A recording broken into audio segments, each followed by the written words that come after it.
Il faut remonter au 27 mars 1977 dans les îles Canaries pour voir la pire catastrophe aérienne en termes de victimes juste après les attentats du 11 septembre 2001. L'aéroport de Las Palmas, temporairement fermé à cause d'une alerte à la bombe, tous les avions sont déroutés vers l'île voisine sur le petit aéroport de Tenerife. La même instruction est donnée à l'avion de la Paname contenant 396 personnes, ainsi que l'appareil de la KLM avec 248 personnes à bord.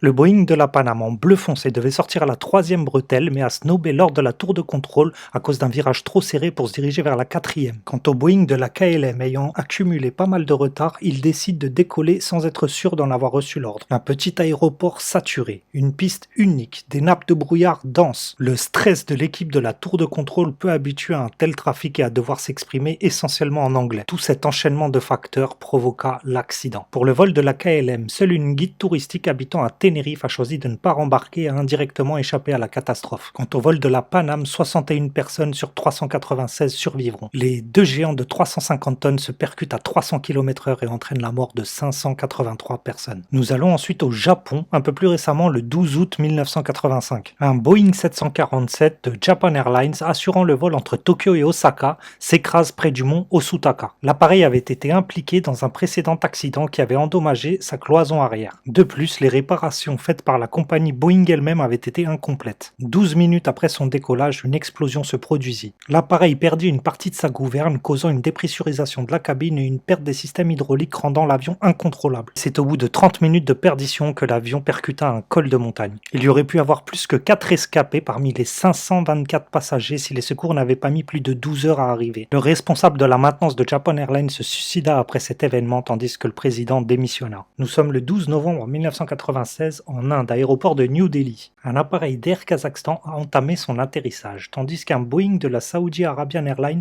est lui en plein décollage. Il fut autorisé à poursuivre sa montée jusqu'à 14 000 pieds puis maintenir ce niveau jusqu'à nouvel ordre car un avion Ilyushin arrivait sur la même trajectoire en sens opposé et en descente. Les deux vols sont gérés par le même contrôleur d'approche. Les boîtes noires démontraient rapidement l'erreur du pilote kazakh qui n'avait pas respecté les 15 000 pieds assignés. Au lieu de cela, il continua sa descente. De plus, il ne parlait pas anglais et relayait les communications à son opérateur radio. Il n'y eut aucun survivant et 349 morts. Ensuite, nous sommes le 8 janvier 1996 en République démocratique du Congo. Aéroport de Kinshasa, c'est le plus grave accident aérien par le nombre de victimes mortelles au sol non passagers. Un avion cargo affrété par Moscow Airways, largement surchargé, n'arrive pas à prendre assez d'altitude et de vitesse lors de son décollage. Il quitte la piste puis traverse le marché situé juste après. Les victimes sont des passagers, membres d'équipage à bord, mais surtout les vendeurs, leurs clients et les passants sur le marché. Officiellement, il a fait 237 victimes et plus de 500 blessés. Ensuite, nous sommes le 19 août 1980 en Arabie Saoudite. Lors d'un vol régulier reliant Riyad à Jeddah, un TriStar de la Saudi Arabian Airlines décolle. À peine 7 minutes après, une alarme de fumée retentit dans le cockpit. Pendant que les pilotes vérifient l'alarme, l'incendie dans la soute C3 progresse et atteint les commandes du moteur 2. Le commandant déclara une urgence et demanda un retour à Riyad. Il coupa ensuite le moteur 2, atterrit puis sortit de la piste pour aller sur le taxiway. Pour une raison inconnue, le pilote ordonne de ne pas évacuer l'avion. Quand le commandant se décide enfin, il est trop tard. L'avion se transforme en une boule de feu et les 301 passagers et membres d'équipage périrent carbonisés. On continue juste à côté en Iran le 3 juillet 1988. Lors d'un vol reliant Bandar Abbas à Dubaï, un Airbus A300 d'Iran Air décolle. Vu la brièveté du trajet, moins de 30 minutes, l'avion ne monte qu'à 4300 mètres, ce qui est relativement bas pour un vol commercial. À proximité se trouve le croiseur américain USS Vincennes, qui va confondre le signal radar de l'avion de ligne avec celui d'un avion de combat, et décide de lancer 2 missiles surface-air pour abattre l'appareil situé à 20 km de sa position. L'accident fait 290 victimes, dont 66 enfants. Les États-Unis ont d'abord nié leur responsabilité avant que le président Reagan exprime ses regrets. Le pire dans tout ça, c'est qu'en dépit de cette tragédie, les hommes de l'USS Vincennes ont tous été décorés. On poursuit au Japon le 26 avril 1994. Un Airbus A300 de China Airlines s'approche de l'aéroport de Nagoya avec à son bord 271 personnes. L'atterrissage se déroule normalement jusqu'à 1000 pieds sol où le copilote commet une erreur. Il sélectionne le mode remise des gaz au pilote automatique. Dans une telle situation, ils étaient censés refaire un tour complet avant de se présenter à nouveau à l'atterrissage. Mais le commandant a voulu à tout prix, hélas, récupérer le plan de descente. Au bout de 42 secondes de lutte, l'avion commence à tomber la queue en premier et s'écrase. Il y aura seulement 7 survivants.